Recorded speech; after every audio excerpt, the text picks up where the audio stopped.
Hello dear students, मैं RP sir आप सभी का स्वागत करता हूं रेटिना नर्सिंग एकेडमी के ऑनलाइन प्लेटफॉर्म पर।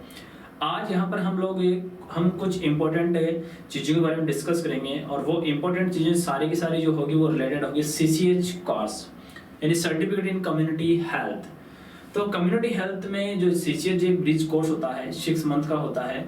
ये 6 मंथ के कोर्स के बाद में आपका एक एग्जाम होता है। वो एग्जाम आप क्वालिफाइड करते हैं तभी जाकर आप कम्युनिटी हेल्थ ऑफिसर बन पाते हैं, अन्यथा आपको डिस्क्वालिफाइड कर दिया जाता है। ठीक है, तो उसमें किस तरह के क्वेश्चन आते हैं उन क्वेश्चंस के बारे में हम लोग यहाँ पर जानकारी करेंगे और उसके अलावा हम जो है यहाँ पर आपको बहुत अच्छी जानकारी और भी देंगे, क्योंकि ऑनलाइन क्लास हमने यहाँ पर स्टार्ट की है सीसीएस कोर्स के लिए कि सीसीएस कोर्स कैसे आप पास कर सकते हैं। तो 100% आप जो है उस कोर्स को यदि मान लो आप पढ़ते हैं तो 100% आप सीसीएस कोर्स में पास होंगे। ठीक है, तो यहाँ पर पहले हम लोग बात करेंगे कि क्वेश्चन किस तरह के पूछे जाते हैं, तो उन क्वेश्चंस के बारे में हम यहाँ पर जानकारी करेंगे। तो पहला यहाँ पर जो क्वेश्चन है देखिएगा कि which disease is caused by Plasmodium, यानी प्लाज्मोडियम के द्वारा कौन सी बीमारी होती है। ठीक है, तो प्लाज्मोडियम के द्वारा आप सभी 99% स्टूडेंट को पता होगा कि प्लाज्मोडियम के द्वारा मलेरिया होता है। क्या होता है? मलेरिया होता है। भाई ये तो आपको राइट आंसर पता है इसे, लेकिन इन चीजों के बारे में आपको पता होना चाहिए, बाकी अदर ऑप्शन है उनके बारे में आपको पता होना चाहिए। ठीक है, क्योंकि अब की बार आपसे मलेरिया का पूछा तो फिर नेक्स्ट टाइम आपसे पूछ सकता है फाइलेरिया का और आपसे पूछ सकता है यहाँ पर किसका, जापानी एनसेफेलाइटिस काजला हजार का पूछ सकता है। ठीक है, तो यहाँ पर हम लोग जो जानकारी प्राप्त करेंगे तो पहले हम लोग मलेरिया के बारे में बात करें तो मलेरिया जो है बच्चों यहाँ पर मलेरिया जो है तो मलेरिया जो है यहाँ पर है इसकी 4 स्पीसीज कितनी होती है, 4 स्पीसीज यहाँ पर ये होती है। 4 स्पीसीज कौन कौन सी होती है, एक तो प्लाज्मोडियम फेल्सीफेरम कौन सी होती है, प्लाज्मोडियम फेल्सीफेरम इसकी एक स्पीसीज होती है। दूसरी होती है प्लाज्मोडियम वाइवल, ठीक है। तीसरी होती है प्लाज्मोडियम वाइवेक्स और फोर्थ होती है प्लाज्मोडियम मलेरी। कौन सी होती है, प्लाज्मोडियम मलेरी इसकी नेक्स्ट जो है ये 4 स्पीसीज होती है। फिर यहाँ पर ये तो हो गई 4 स्पीसीज। फिर पूछ जाता है कि यानी प्लाज्मोडियम मलेरिया जो होता है वो सबसे डेंजर जो है कौन सी स्पीसीज से होता है, तो वो होता है बच्चों प्लाज्मोडियम फेल्सीफेरम सबसे डेंजर होता है। फिर अगला क्वेश्चन आता है कि जो मलेरिया होता है ये मॉस्किटो किससे होता है, ये मॉस्किटो से होता है। लेकिन मॉस्किटो से होता है, लेकिन कौन सा मॉस्किटो होता है, तो बच्चों आपको पता है कि एनाफ्लिस किससे होता है, ये एनाफ्लिस से होता है। अब एनाफ्लिस में भी ये है कि बच्चों की एनाफ्लिस मेल से होती है फीमेल से होती है, तो बच्चों फीमेल एनाफ्लिस से यहाँ पर मलेरिया होता है। किससे होता है, फीमेल एनाफ्लिस से। फीमेल एनाफ्लिस जो है जो ह्यूमन बीइंग को बाइट करती है, बाइट करने के बाद में ये ह्यूमन ब्लड के अंदर जो है प्लाज्मोडियम को डिलीवर कर देती है। ठीक है, तो वहां पर फिर ये सर्वाइव करता है, वहां पर उसका मल्टीप्लिकेशन करता है। ठीक है, और ये मलेरिया के सिम्टम्स को करवा देता है। ठीक है, तो ये मलेरिया की पूरी जो साइकिल होती है, ये पूरी साइकिल आपकी थ्योरेटिकल क्लास में जो ऑनलाइन है उसमें आपको मिलेगी। ये पूरी की पूरी साइकिल जो होती है, ठीक है, आपका मॉस्किटो होता है, आपका ह्यूमन बीइंग, दोनों के अंदर साइकिल चलती है। ठीक है, तो ह्यूमन बीइंग में आपकी नॉन सेक्सुअल और मॉस्किटो जो है उसमें सेक्सुअल साइकिल चलती है। तो ये साइकिल के बारे में आपको पता होना चाहिए कि मॉस्किटो में कौन सा चलेगी, आपकी सेक्सुअल साइकिल चलेगी और ह्यूमन बीइंग में आपके नॉन सेक्सुअल। ठीक है, तो यानी असेक्सुअल से आप लोग नॉर्मली बोलते हैं, असेक्सुअल से नॉर्मली बोला जाता है। ठीक है, तो इनकी जो डिटेल है वो आपको वहां मिलेगी। अब यहाँ पर बात करते हैं कि बाकी के जो 3 ऑप्शन है इसके बारे में जानकारी देंगे। फाइलेरिया क्या है, फाइलेरिया एक ऐसी बीमारी जो यानी इसको बोलते हैं एलिफेंटियासिस। क्या बोलते हैं, एलिफेंटियासिस से बोला जाता है, एलिफेंटियासिस से बोला जाता है। और एलिफेंटियासिस जो बीमारी है ये एक्चुअल में होती किससे है बच्चों, ये एलिफेंटियासिस भी ये भी मॉस्किटो के बाइट करने से किससे होती है, ये भी मॉस्किटो के बाइट करने से ही होती है। ठीक है, मॉस्किटो के बाइट करने से ये होती है। लेकिन इसका एजेंट कौन सा है, इस एजेंट के बारे में बात करते हैं। तो बच्चों इसका एजेंट जो है ये होता है पैरासाइट। क्या होता है बच्चों, पैरासाइट यहाँ पर ये होता है। ठीक है, और इस पैरासाइट का नाम क्या है, जिस तरह यहाँ पर मैंने बोला कि मलेरिया का जो एजेंट वो है प्लाज्मोडियम, इसी तरह फाइलेरिया का जो एजेंट है वो है वॉचेरियाई ब्रोंकोप्टाई। क्या है, वॉचेरियाई ब्रोंकोप्टाई, वॉचेरियाई ब्रोंकोप्टाई। ब्रोंकोप्टाई जो है इसका यहाँ पर ये कॉजेटिव एजेंट है, तो ये आपको पता होना चाहिए क्योंकि क्वेश्चन इससे भी पूछ सकते हैं यहाँ पर। ठीक है, तो ये एक पैरासाइटिक डिजीज है फाइलेरिया, इसे एलिफेंटियासिस का बोला जाता है। इसका एजेंट जो है ये भी मॉस्किटो के बाइट करने से होता है। एक्चुअली मॉस्किटो जो छोड़ता है वो वर्म छोड़ता है, राउंड वर्म, और वो वर्म्स के अंदर जो होता है वो होता है ये वाला पैरासाइट। और यहाँ पर वो क्या कॉज करता है, वो फाइलेरिया डिजीज कॉज करता है। इसकी पूरी जानकारी आपको जो है ऑनलाइन क्लास के अंदर आपको पूरी उसमें दी हुई है, वहां पर आपको मिलेगी। नेक्स्ट यहाँ पर जापानी एन्सेफेलाइटिस। जापानी एन्सेफेलाइटिस बच्चों ये एक बहुत खतरनाक बीमारी है। इसके अंदर पूरा का पूरा जो ब्रेन है इसमें सारी प्रॉब्लम होती है। एन्सेफेलाइटिस, अरे एन्सेफेलाइटिस जानते हो ना, ब्रेन की जो लेयर्स होती है ब्रेन के अंदर इन्फेक्शन हो जाना, ठीक है। तो यहाँ पर ये जो है ये यहाँ पर एक कुलेक्स मॉस्किटो की काटने से होती है। कुलेक्स से मॉस्किटो, एक मॉस्किटो के बाइट करने से यहाँ पर ये होता है बच्चों। कौन सा? कुलेक्स मॉस्किटो। अब ये बाइट करता है तो यहाँ पर ये एक वायरस छोड़ता है, उस वायरस की वजह से जापानी एन्सेफेलाइटिस होती है। और उस वायरस का नाम क्या है? यहाँ पर जापानी एन्सेफेलाइटिस वायरस उसका नाम है, जो यहाँ पर इस कुलेक्स मॉस्किटो के द्वारा ह्यूमन बॉडी में ट्रांसफर होता है और यहाँ पर जापानी एन्सेफेलाइटिस प्रॉब्लम यहाँ पर होती है। ये मोस्टली होती है बच्चों के अंदर। और इसके सबसे ज्यादा जो केसेज है वो ये यूपी में कहाँ मिलते हैं? मोस्ट कॉमनली जापानी एन्सेफेलाइटिस जो केसेज है वो यूपी के अंदर मिलते हैं। और यूपी की भी एक पर्टिकुलर डिस्ट्रिक्ट है यहाँ पर गोरखपुर। गोरखपुर के अंदर सबसे ज्यादा केस आपको देखने को मिलेंगे यूपी के अंदर, ठीक है। ये पहले क्वेश्चन आया है जीके का कि जापानी एन्सेफेलाइटिस सबसे ज्यादा केस कहाँ मिलते हैं? यूपी में गोरखपुर डिस्ट्रिक्ट के अंदर। नेक्स्ट है कालाजार। अरे कालाजार एक ऐसी बीमारी है, ठीक है। कालाजार एक ऐसी बीमारी है जो किससे होती है? अरे ये यहाँ पर आपकी सैंड फ्लाई, एक मक्खी होती है, उसके बाइट करने से बड़ी कालाजार जो प्रॉब्लम यहाँ पर होती है। कौन सी? यहाँ पर ये भी पूछता है आपसे कि किससे होता है ये? तो सैंड फ्लाई के बाइट करने से। किससे? सैंड फ्लाई के बाइट करने से यहाँ पर ये प्रॉब्लम होती है, ठीक है। तो आई होप आपको बच्चों ये बिल्कुल समझ में आया होगा। तो इस तरह आपके क्वेश्चन बनते हैं। तो यहाँ पर मैंने एक के साथ में आपको बहुत सारी चीजें बताई है, तो यहाँ पर मैं पूरा का पूरा सिलेबस बताऊंगा आपको, क्योंकि देखो क्या होता है, ठीक है। चलो मैं इसके बारे में थोड़ा जानकारी देता हूँ। एक्चुअली क्या है बच्चों कि आपका जो बच्चे जो एग्जाम देते हैं, सर्टिफिकेट जो सीसीएच कोर्स होता है, उस सीसीएच कोर्स को करने के बाद में आपके दो एग्जाम होते हैं। एक तो बीएनएस 041 होता है, एक बीएनएस 042 होता है, ठीक है। इनमें पास करना अनिवार्य है। यदि इसमें पास नहीं हुए हैं तो अपने को सीएचओ बनने से ये रोक देता है, सीएचओ पर नहीं बन पाते हैं। और बच्चों सीएचओ एक बहुत अच्छी नौकरी है, ठीक है। आने वाले फ्यूचर में यहाँ पर सीएचओ एक बहुत बड़ी पोस्ट हो जाएगी, ठीक है। तो यहाँ पर ये जो है इनमें दोनों पास होना अनिवार्य है, ठीक है। और इसका जो कोर्स है वो हम लोगों ने यहाँ पर स्टार्ट कर दिया है। तो आप लोग जो है इसको कैसे ज्वाइन करेंगे? आप लोग प्ले स्टोर पे जाइएगा और प्ले स्टोर पे जाके रेटिना नर्सिंग कोचिंग का जो एप्लीकेशन है, रेटिना नर्सिंग कोचिंग, आप लोग उसमें डालिए और वहां पर उसे डाउनलोड कीजिएगा। अपने नंबर डालिए, कॉन्टैक्ट नंबर डालना, नाम डालना और स्टूडेंट चूज करना, ठीक है।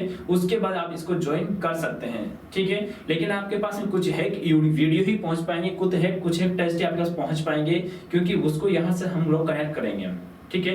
तो यदि आप ज्वाइन करना चाहते हैं, सीसीएच कोर्स को पूरा परचेज करना चाहते हैं, तो बिल्कुल आपको जो स्क्रीन पे जो नंबर दिए गए हैं उस नंबर पे आप बिल्कुल व्हाट्सएप करें या कांटेक्ट करें और बिल्कुल पूरा कोर्स जो है आप ज्वाइन कर सकते हैं, ठीक है। तो ये पूरा का कोर्स जो है, और दूसरी बात है कि सीसीएच कोर्स कैसे पास करें, इसकी पूरी ट्रिक आपको बताई जाएगी। दूसरी बात है सीसीएच कोर्स जो आप लोग एग्जाम होते हैं बीएनएस 41, बीएनएस 42, ये बहुत हार्ड नहीं है, बहुत ईजी है, बहुत इजी है। क्योंकि ये जो सब्जेक्ट है इसमें छोटे छोटे मॉड्यूल्स होते हैं, ठीक है। और छोटे छोटे क्वेश्चन बनते हैं, ज्यादा बड़े क्वेश्चन भी नहीं बनते, लेकिन वो क्वेश्चन बनते बेसिक वाले। हमने क्या है कि डीपली जानकारी प्राप्त कर ली, लेकिन बेसिक जानकारी अभी तक प्राप्त नहीं की है। तो बेसिक से क्वेश्चन पूछे जाते हैं बच्चों इसके, ठीक है। तो आप लोग बिल्कुल भी परेशान न हो, आपको 100% सफलता मिलेगी। आप 100% बीएनएस 41 एंड बीएनएस 42 में 100% आप लोग जो है पास होंगे, उसकी बिल्कुल भी चिंता ना करें, ठीक है। तो ये चीजें हैं बच्चों, तो ये मैंने आपको बता दिया है। यहाँ पे नेक्स्ट क्वेश्चन के बारे में हम लोग बात करते हैं। तो यहाँ देखना इसमें नेक्स्ट क्वेश्चन क्या है, देखिएगा आप लोग ये नेक्स्ट क्वेश्चन देखो इसमें देखिएगा, breast cancer is commonly be detected by, यानी किसी को यदि ब्रेस्ट कैंसर होता है तो उसे आप लोग कैसे डिटेक्ट करेंगे, कैसे डिटेक्ट करेंगे। तो बच्चों सबको आंसर पता होता है, ठीक है, लेकिन ये एक ही आंसर, लेकिन इसके साथ बहुत सारे अदर ऑप्शन भी हैं और कभी कभी ये भी पता नहीं होता, ठीक है। तो बहुत सारी देखो, एक तो ब्रेस्ट सेल्फ एग्जामिनेशन, क्या इससे आप लोग डिटेक्ट करेंगे। दूसरा है मैमोग्राफी से क्या आप लोग डिटेक्ट करेंगे। तीसरा है अल्ट्रासोनोग्राफी से क्या आप लोग ब्रेस्ट कैंसर डिटेक्ट करेंगे, या फिर ब्लड टेस्ट से आप लोग सोनोग्राफी डिटेक्ट करेंगे। तो यहाँ पर है बताइए, तो यहाँ पर 99% बच्चे जो बोलते हैं वो बोलेंगे कि ये मैमोग्राफी से यहाँ पर क्या करते हैं, ब्रेस्ट कैंसर को आप लोग डिटेक्ट करते हैं, लेकिन बिल्कुल वो गलत है बच्चों, ठीक है। ब्रेस्ट कैंसर जो है आप लोग डिटेक्ट करते हैं ब्रेस्ट सेल्फ एग्जामिनेशन, यानी जिस फीमेल को हो रहा है, ठीक है, या फिर होने वाला है या फिर हुआ है, तो उस फीमेल को यहाँ पर ये पूरा प्रोसीजर बताया जाता है कि आपको हमेशा जो अपोजिट हैंड होता है उसी हैंड से आपको ब्रेस्ट को जो है, ठीक है, लाइक मसाज जैसे आपको पाल्पेट करना है और उसमें ट्यूमर को आप लोग फील करना है, ठीक है। तो उसमें पूरा आपको एग्जामिनेशन करना होता है। दूसरी बात है कि यहाँ पर देखना कि एमसी के बाद में इसको करते हैं, ड्यूरिंग द मेंस्ट्रुअल साइकिल आपको ब्रेस्ट सेल्फ एग्जामिनेशन नहीं करना होता है, ये पहले क्वेश्चन आ चुका है, ठीक है। तो एमसी के 7 दिन के अंदर आप लोग करते हैं तो बेस्ट है, उसी दौरान आपको करना है ये, ठीक है, ठीक है। और at the time of the bathing, और बाथिंग के दौरान आप करेंगे तो और भी बेटर रहेगा, ठीक है। तो ये सब चीजें हैं, ठीक है, तो ये सब चीजें हैं, तो यानी ये ब्रेस्ट सेल्फ एग्जामिनेशन है, ये आपको ये ध्यान में रखना है, ठीक है। तो ये चीजें आपको ध्यान में बिल्कुल रखना है। तो इसी के आगे आप लोग बात करते हैं, ठीक है, सॉरी फोन आया है, ठीक है। आगे बात करें मेमोग्राफी। मेमोग्राफी यानी एग्जामिनेशन ऑफ ब्रेस्ट। अरे ब्रेस्ट का एग्जामिनेशन करना, लेकिन ब्रेस्ट के बहुत सारे एग्जामिनेशन होते हैं, ठीक है। ब्रेस्ट का यूएसजी हो सकता है, ब्रेस्ट का आप लोगों का ब्रेस्ट का यूएसजी भी हो सकता है, ठीक है। और ब्रेस्ट का यहाँ पर आपका जैसे मान लो आपको कोई सैंपल लेके और आप बायोप्सी करना, ये भी इसका ही होगा मेमोग्राफी में। तो यानी इसमें जो और यहाँ का ब्रेस्ट सेल्फ एग्जामिनेशन, ये सब इसी में आएंगे, लेकिन प्रायोरिटी किसको देंगे आप लोग?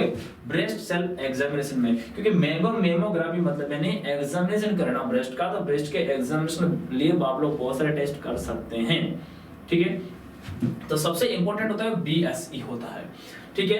अल्ट्रासोनोग्राफी नहीं करेंगे, ब्लड टेस्ट भी आप लोग नहीं करेंगे, ठीक है। तो प्रायोरिटी आप लोग उसे देंगे, ठीक है। अब नेक्स्ट बात करते हैं बच्चों अगले क्वेश्चन के बारे में, ठीक है। अगला क्वेश्चन क्या है देखना कि lump formed after the administration of BCG vaccine. BCG vaccine administrate करने के कितने दिनों के बाद में यहाँ पर लंप बनता है और कितना बनता है, ठीक है। तो पहले तो मैं यहाँ पर बीसीजी की कुछ जानकारी दूंगा, क्योंकि बीसीजी जो है बहुत इंपॉर्टेंट वैक्सीन है, ठीक है। और इससे बहुत सारे क्वेश्चन आते हैं, कम से कम 4 क्वेश्चन इससे पूछे जाते हैं आपके सीसीएस के जो एग्जाम होता है, ठीक है। बीएनएस 41 का जो एग्जाम होगा उसमें कम से कम 4 क्वेश्चन इससे पूछे जाते हैं, ठीक है। तो जो पहला जो यहाँ पर ये क्वेश्चन है कि बीसीजी जो है वैक्सीन है ये कब लगाई जाती है, तो ये लगाई जाती है एट द बर्थ है, तो ये एट बर्थ आप लोग लगाते हैं। एट द बर्थ इसका जो डोज होता है, ये डोज होता है बच्चों 0.05 ml, ठीक है।